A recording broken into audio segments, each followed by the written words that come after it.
Hey cuties, PeachY here, welcome back to a new video, and in this video we have some Monster High news to talk about. From the official reveal of the upcoming new Monster High SKULLECTOR Gozer from Ghostbusters, updates on the Monster High Universal collaboration dolls with brand new artwork and merch, updates on the Self-Scare Secrets Wave 3 lineup including a third character. We also have apparently possible Fang voting collector doll of Gigi Grant coming next year and more.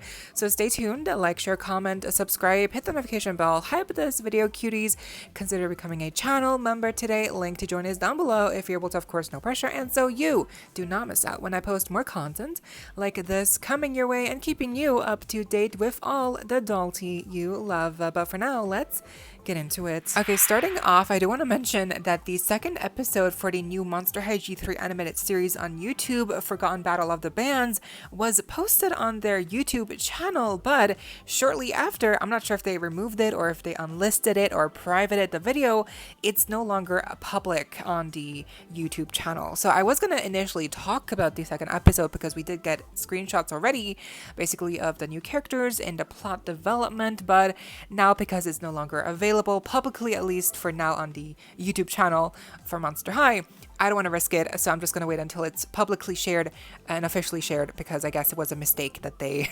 publicly posted the episode when they didn't want to. I don't know what happened, but yeah, obviously they didn't mean for the episode to come out. But anyway, I'm gonna talk about it when it does get publicly officially shared, but for now I'll just say that the new characters do look very promising. Next up, very exciting news, as we have now confirmation of who the third character will be in the third wave of Monster High G3's Self-Scare Secrets. It's none other than Laguna, meaning that the third wave will be made up of Jennifer, Claudine, and Laguna. So that means that all 5 of the main core ghouls will have now been in the Self-Scare Secrets line, meaning that in future waves, and who are we kidding, there's going to be plenty more waves in the future, they will be more likely to be secondary characters, perhaps even boy dolls. I'm doubting that, but never say never. That means that unless they do a second run of the same 5 main core ghouls, the future waves will be made up of mostly secondary characters, which we love to see, as we mostly see usually it's just the main 5 ghouls. So it's going to be very exciting for the sake of variety. I cannot wait to see Toralei get included here in this line eventually, perhaps Caddy, Spectre's already in the lineup, Venus. So see, there's so many characters that I'm like always forgetting. Twyla hasn't been in the series, so she could be a very good fit. And I keep space. Rebecca, she's a new addition, but she could be very fun. Skelita, also new addition, but she could be. By the way, Skelita, has her doll ever been released in the US? That's crazy. Anyway, basically, so many possibilities now with the 5 main ghouls out of the way. They really need to add more secondary characters here to the lineup of Self-Scare Secrets, which I feel like so far it has only been getting better. The first series was good, the second series was better, so I feel like the third one with Jennifer, Claudine, Laguna might be the best one so far, but fingers crossed here. I do hope to see great things from this line. Next up, user Seeing Mount reported that apparently one of the Moonspell Magic characters might be a retailer exclusive, perhaps specifically Layla Stone, as she definitely seems to be the least popular pick out of the bunch. So whether or not it is Layla Stone, we don't know for sure, but apparently it is very likely that at least one of the 5 ghouls will be retailer exclusive. Now again, which retailer, which ghoul, no details right now, but this does make sense, unfortunately, as with usually lines that are larger than 4, I believe, sometimes those are more likely to have one of them be a retailer exclusive to make it more, I don't know, fair, and to create more scarcity and to create more demand, I guess. And especially because if one of the characters are not as popular, that's when companies are like, well, yes, we'll make that one the retailer, Target exclusive or whatever. So that does make sense. It's like with the Winx Club reboot dolls, Musa and Tekna, they were online exclusive because I guess they thought those 2 characters are just not as popular. So this is very common, unfortunately. But again, which character, which store, not sure right now, but to be honest, this is not surprising to me. Honestly, I'm kind of surprised that it's not confirmed to be Layla Stone, because Layla really just seems to be the most, like, least popular one. I mean, again, she's cute, but like definitely not as cute as the other four. Next up, this is very interesting. So we have a first look at new merch for the Monster High X Universal Monsters collaboration here, which definitely is confirmed now not to just be about dolls. It's a whole collection, a line of merch items in this collaboration with Monster High and Universal Monsters. So that makes sense, because it was a rumor before that they made these dolls specifically more of kind of like a collector light version of these dolls, because they were going to sell these dolls in the theme park of Universal Parks, because they have a theme park, right? So that's what they're going to sell these dolls in the theme park, which makes sense to, create merch, to create new stuff. So that is even more makes sense because of the shirt here. So that definitely opens up the door to them creating a whole new line of like wearable merch, not just shirts, but like hoodies and like purses and perhaps like mugs and all the usual kind of like merchandise that you usually get with a collaboration. And Monster High is not shy of, especially with Mattel Creations, they always do a lot of merch when it comes to releases sometimes, and even sometimes just like out of nowhere they launch like a t-shirt with like a new doll or Monster High doll on it. It's very random, but here specifically we have like new concept art that we've never seen before of the 3 new dolls: the mummy, vampire, Dracula, and Frankenstein's monster. And they do look very different, which is shocking because in a weird way, they look even better here on the concept art than they do on the actual dolls, which is definitely not the designer's fault. I'm pretty sure they tried their best. It's definitely a fault. It comes down to the blame goes to the higher ups, the people who decide these kinds of things. So I'm not sure what happened, because the designs actually look really good here on the shirt, like the mummy especially. Like, wow, she looks actually so good. Dracula, like, I love the outfit more on the artwork because it looks more refined, and then Frankenstein actually like looks decent. Like, what happened? Just the translation from concept art to doll, like definitely something got lost, and again, not the designer's fault. This definitely has to do with the higher ups. They just it's like, we can never have something nice. Like, it always has to be stripped back, lazy, and much more of a simpler version of the original design that they intended to make. So I don't know. I mean, I get it. They're doing this whole collaboration mainly to be able to sell these things in the theme parks, right? So that makes sense. Capitalism, it's nothing new, but they could have at least tried to make the designs more accurate here in the actual doll versions, because I do think they would have looked even better. But yeah, for now, the dolls are officially releasing in autumn, priced around $45 each, which is expensive for what they are. But these are basically in the same line, like with the Netflix Wednesday dolls, so that makes sense. But what do you think of the early concept art versus the final doll results? Now, I already mentioned this in my doll news recap video for May, but in case you didn't watch that video, which is totally fair, we got confirmation that we're getting a collaboration with, between Monster High and a property with the code name of HW. So those are just the initials HW that could be of the property, or could just also be not related at all. So that makes this even trickier, because that means that the HW could basically be for anything. But if we go on the theory that these are the actual initials of the property itself, Halloween would make sense, because Michael Myers, huge horror icon and huge movie franchise, so that would be a very strong get. Or Poppy Playtime, Huggy Wuggy. I know it's so ridiculous, but honestly, I wouldn't mind that. Maybe even Mommy Longlegs, like especially her design. I feel like that would be so fun to see in Monster High. But yeah, I mean, that's really just 2 of the ones that I saw on the comments. There's plenty of other guesses that are equally as valid or crazy, but could be interesting. So in the end, I do think whatever this ends up being, I'm just hoping that we get to find out really soon what this actually is.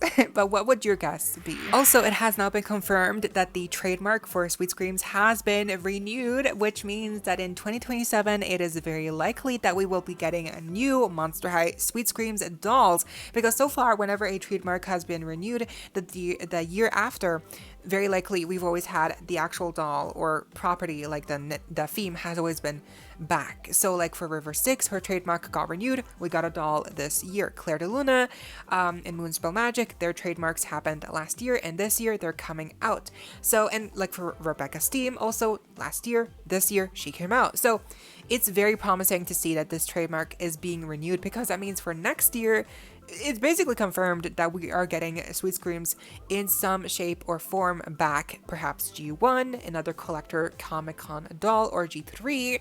You know, I'm really not sure, but this is just another trademark, like with Kiyomi Hunterly and Elizabeth for G3, that these things are all coming next year. It's confirmed, just we don't know when or how, but like with G3 Elizabeth, we now know she's going to be debuting her core doll in the carnival theme, like we just saw in the news video I made a couple days ago. So yeah, a lot of this is happening. It's just so exciting. What do you think? Okay, now this has not been confirmed. It is purely speculation as of right now, but apparently user Sasha's Dolls on Twitter shared that someone told them that Annalise has a potential design for a possible Fang Vote collector Gigi Grant doll for next year. But the higher ups at Mattel don't want to go with this design and Gigi Grant as a character, because apparently she is just not a popular character. So I think if this is real, we definitely have to voice our opinions on the fan club membership forum on Mattel Creations, that we would like to see Gigi Grant get a return doll and possibly a Fang voting collector doll, because this would be amazing. Again, let's remember Annalise was in charge for the Fang voting doll of Abby this year. Fang vote Jennifer 2 years ago. That was all Annalise is doing. And she also did the Vampire Hearts doll for Draculaura. And I believe she also did most of the, she did Gulux Gulia for Fan Club exclusive release. What else? She did I believe Venus? What was she the one who did Venus fan club member doll? Or Scara? Did she do Scara? I think she did Scara, right? For this year. She did many dolls that are amazing. So just imagine in her hands what a possible Fang voting Gigi Grant doll could look like.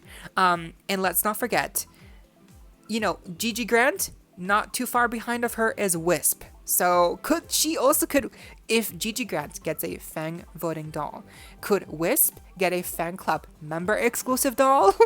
Like, can you imagine like the return of these iconic 13 Wishes characters? Like, I feel like that would be amazing. It's so crazy to me that they haven't actually, you know, brought back Gigi, because she is one of those characters that is, you know, she's always referenced, you know, like her character, the story, Wisp, like they are heavily really popular, I would think. So it's kind of weird to me how Mattel thinks she's not popular.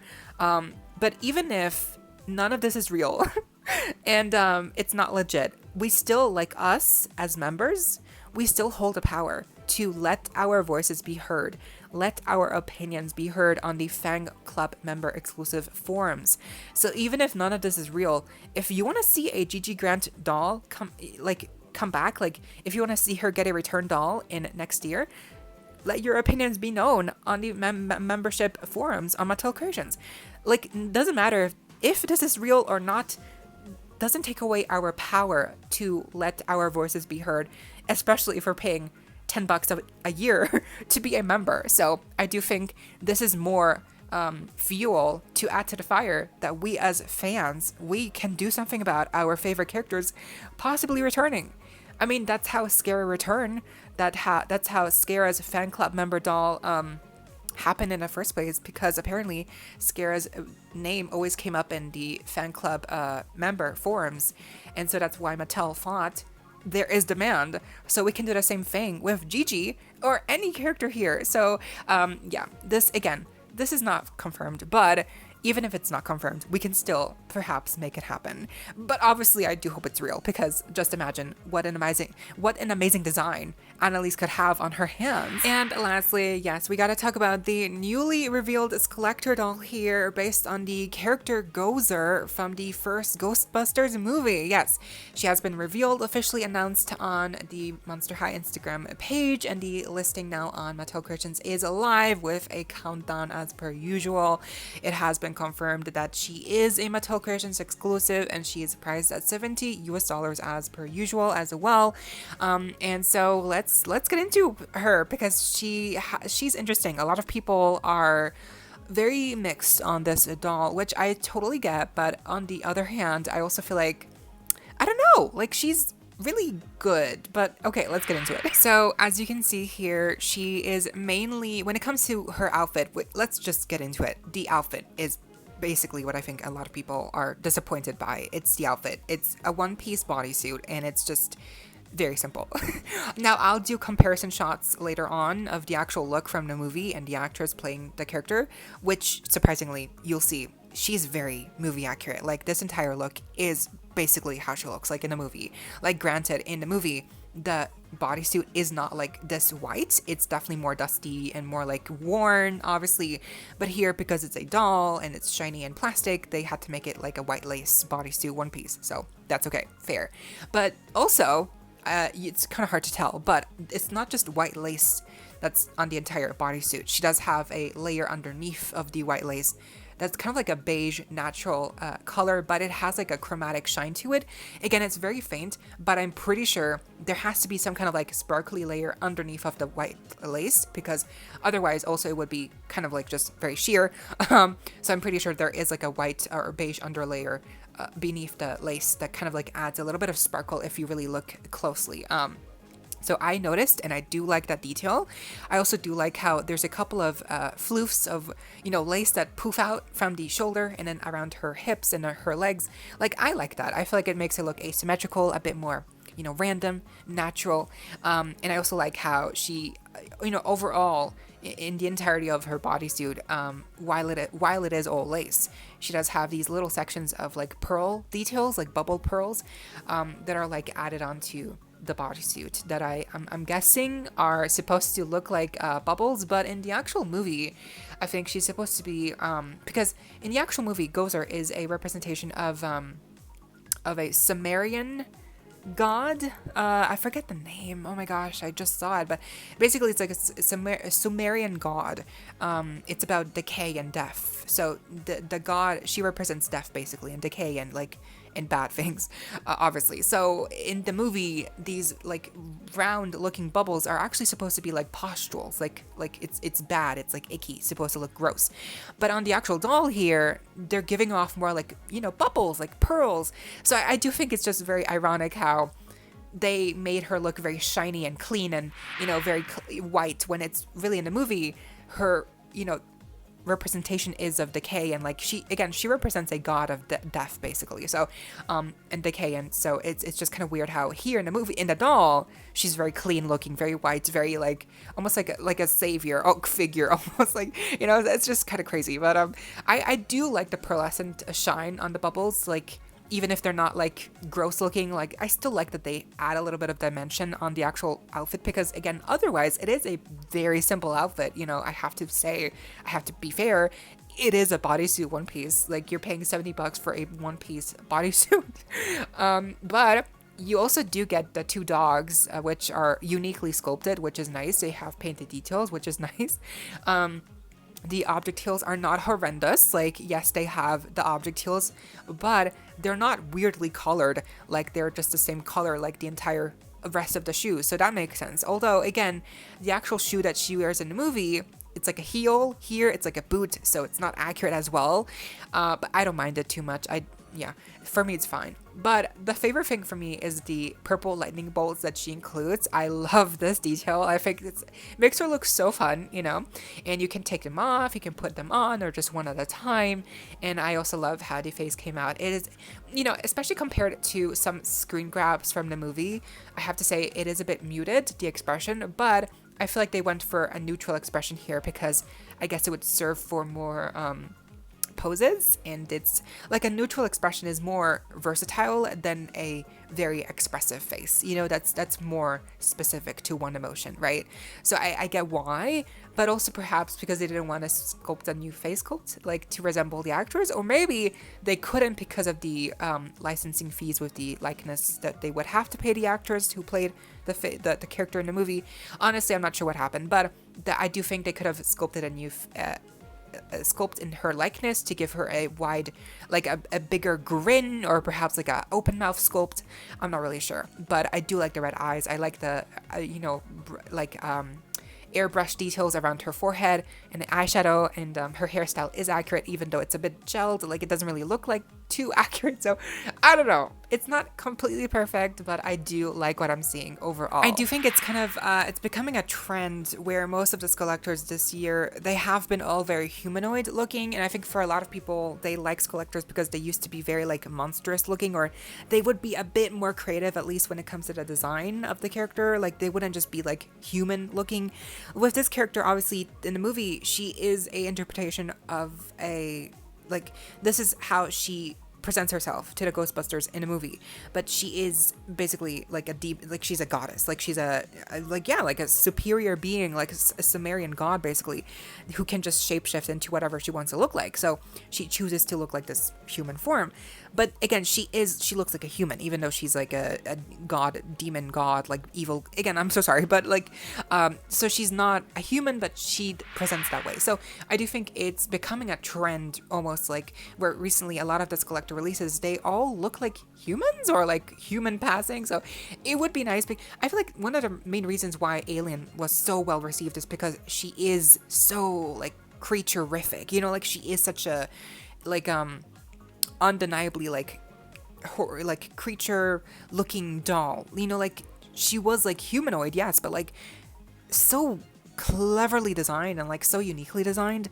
So I feel like, and it's weird because I do think Rebecca Shipman designed this doll as well. She designed both dolls, Alien and this one, and I'm not sure what happened. Both are also based on older movies, and I don't know, like for this version of the doll, it's like they went with movie accuracy first and foremost. With the Alien doll, they went with more of like a creative take. So it's very interesting, like when they choose to be creative and when they choose to be movie accurate. Because again, I do think the doll, it looks like the actress. It looks like the movie interpretation of the character.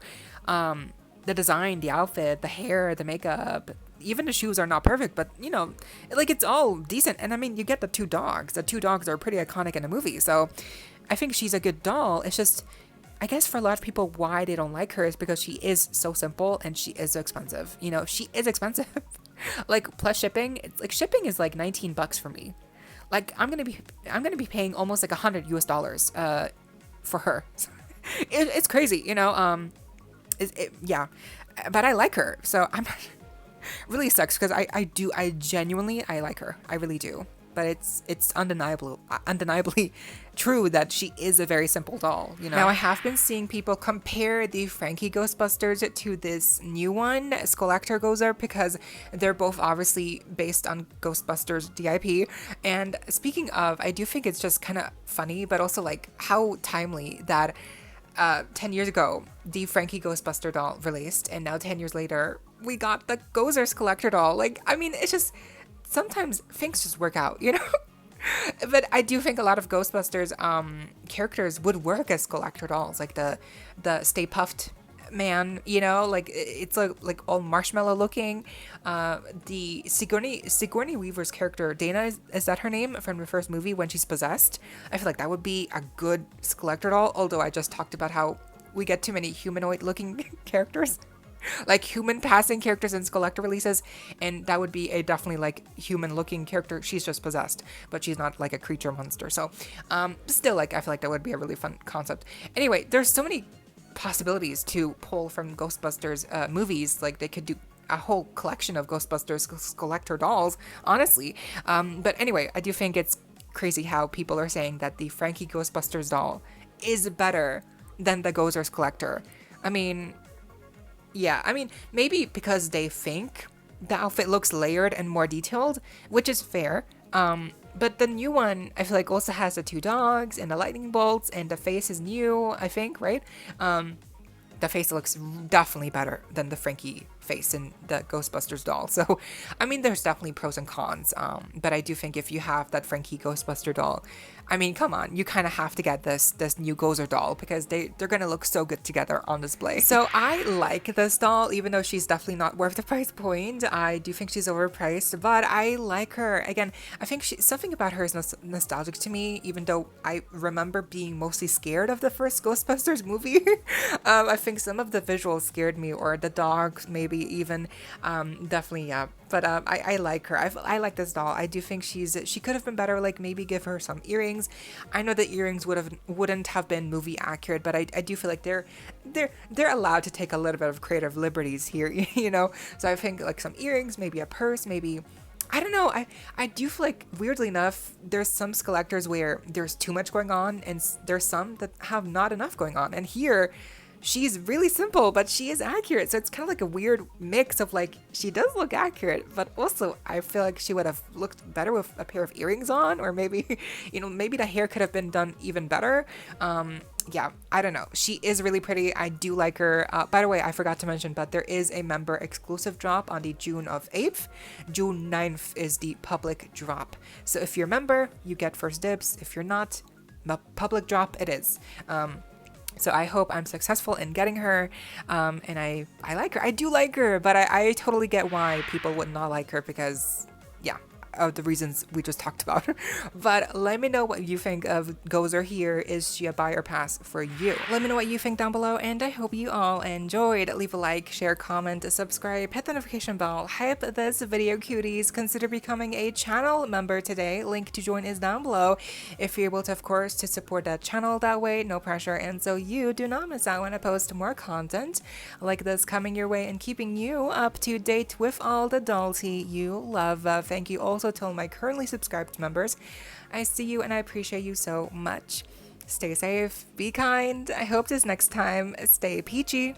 Kisses.